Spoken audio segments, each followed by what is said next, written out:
ஒண்ணு ஸ்ரீ ரமண மகர்ஷிகள் பற்றி நான் சொல்றேன். திருவண்ணாமலை ரமண மகர்ஷிகள், அந்த பேரை தான் அண்ணாமலைன்னு சொல்லி நான் வச்சது. அதான் அண்ணாமலை. ஒரு ஜார்ஜ் அப்படின்னு சொல்லி ஒரு பெரிய பிலாசபர் அண்ட் பெரிய சயின்டிஸ்ட். அவர் ரமண மகர்ஷிகளை பார்க்க போறாரு. இவர் என்ன ஒரு பெரிய மகரிஷி, இவர்கிட்ட என்ன இருக்கு நான் கேட்கிறேன். சும்மா இவர் எல்லாரும் ஜனங்களை ஏமாத்திட்டு இருக்காங்க அப்படின்னு சொல்லிட்டு 2 நாள் அவருக்கு இன்டர்வியூ கொடுக்கல. 2 நாள் கழிச்சு ரொம்ப அகமோட அந்த ஜார்ஜ் பெரிய பிலாசபர் அந்த ரமண மகர்ஷி முன்னால உட்கார்றாங்க. உட்கார்ந்து கேட்கிறாங்க ரமண மகர்ஷிகள், அப்போ நீ யார் அப்படின்னு கேட்கிறார். அவர் சொல்றாரு, நான் ஜார்ஜ்.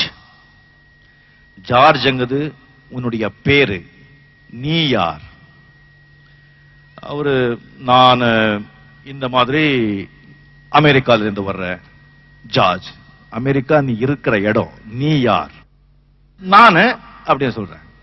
அது உன் உடம்பு, நீ யார்? ஒரே கன்ஃபியூஸ் ஆயிடுறார். நான் எனக்கு தெரியல. அது தெரிஞ்சுக்கிட்டு அதுக்கப்புறம் என்கிட்ட வா. அந்த பெரிய பிலாசபர் 4 நாள் இருந்து குழம்பி போய் அதுக்கப்புறம் அவர்கிட்ட போறாரு. எனக்கு தெரியல, அவ்வளவு பெரிய தாட்ஸ், நான் அது, நான் இது, நான் இப்படி, அவ்வளவு அது இது அதெல்லாம் சொல்றேன், எனக்கு புரியல. அதுதான் அந்த பண்டல் ஆஃப் தாட்ஸ், அதுதான் ஈகோ. அந்த ஈகோவை கிரஷ் பண்ணு, அப்போ நீ யாருங்கிறது உனக்கே புரியுது அப்படின்னு சொல்றாரு ரமண மகர்ஷி. So this is a message what I mean really I want to tell you to all. ஆண்டவனுங்கிறது எங்கேயோ இல்லை, நமக்குள்ளதான் இருக்கா.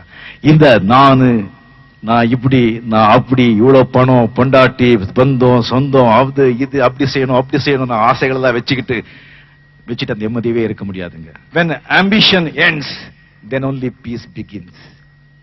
ஆசைகள் எப்போ உங்களுக்கு குறையுதோ அப்போதான் நிம்மதி தானா மேலே வரும்.